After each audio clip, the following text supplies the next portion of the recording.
Alright, we are going to do some more solving equations. So number 3 says 3 minus 19x equals 14x. So remember, we want to get x by ourselves. So I'm going to take this minus 19x, I'm going to add it to both sides of the equation, because addition is the inverse of subtraction. When we do that, these cancel out. We get 3 equals, and again, you want to do 14x plus 19x. If you are not sure what that equals, plug it in your calculator. So when we do 14x plus 19x, we get 33x. So 3 equals 33x. Now we have 33 times x, but you want x by itself. So you have to ask yourself, what is the inverse of multiplication? Division. Divide both sides by 3.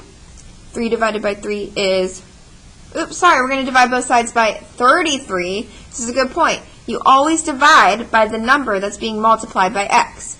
So we're going to divide both sides by 33. When we do that, 3 over 33, we can just leave that as a fraction. You can simplify it if you want to, or you can just leave it. 3 over 33 equals x, because these 33's make a giant 1. So 3 over 33 equals x. Man, I'm struggling in this video here, but I don't want to restart, so here we go. 8x minus 9 plus 15x equals 12x. Before we do any moving of the sides, you want to combine like terms on the left-hand side. So remember, 8x and 15x, those are like terms because they both have a variable. They both have the same variable. So 8x plus 15x, that's going to give us 23x. Again, if you're not sure, put that in the calculator. Minus 9 equals 12x. We want all of our x's on one side, so let's take this 23x and subtract it from both sides to move it over. Here, 23x minus 23x, that cancels out. We have negative 9 equals, and then use your calculator. 12 minus, that's plus, 23 is negative 11.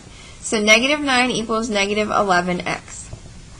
Now, we want to get x by itself, so let's divide by negative 11 on both sides. Again, here, negative 9 over negative 11, we can leave that as a fraction. We don't have to turn it into a decimal.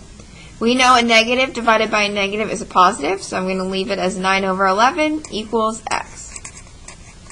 And that's your final answer. So you can get fractions as answers to these problems.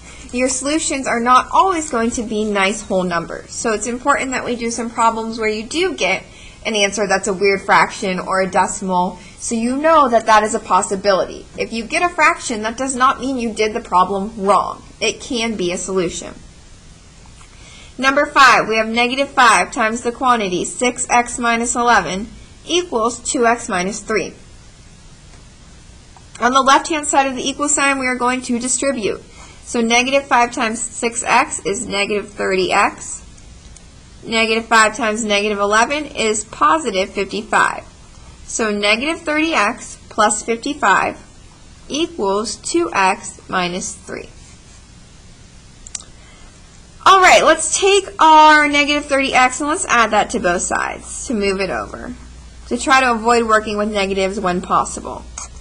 So when we do that, we get 55 is equal to 32x minus 3. And now we need to take this minus 3, the opposite of subtracting 3, or the inverse of subtracting is addition. So add 3 to both sides, we get 58 equals 32x. Now, this is 32 times x. The inverse of multiplication is division. Divide both sides by 32. When we do that, again, use your calculator. If you're like, I'm not sure if that's going to be a nice number or not, try it.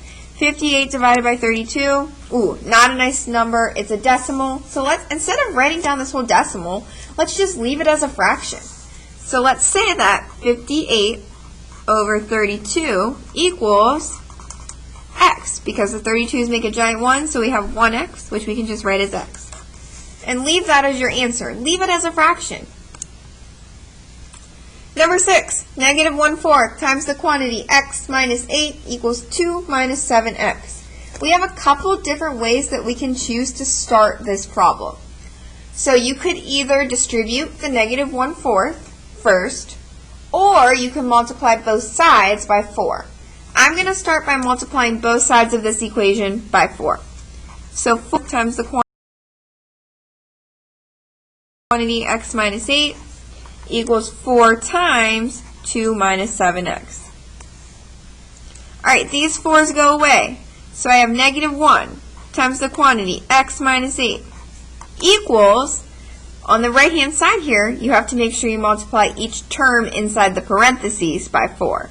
So 4 times 2 is 8. 4 times negative 7 would be minus 28x. Alright, on the left, before we can do any moving of the sides, we need to distribute negative 1 through the parentheses. So negative 1 times x is negative 1x. Negative 1 times negative 8 is positive 8. So negative x plus 8 equals 8 minus 28x. Alright, I'm going to add 28x to both sides first. When I do that, negative 1x plus 28x is 27x plus 8 equals 8. Well, now we need to get the x's by themselves, so we have to subtract 8 from both sides. And we get 27x equals 0. Oh no, did I mess up? No, you didn't, because it's okay if 27x equals 0. Keep going through your same steps. Divide by 27 on both sides, and you're just going to get that x equals 0.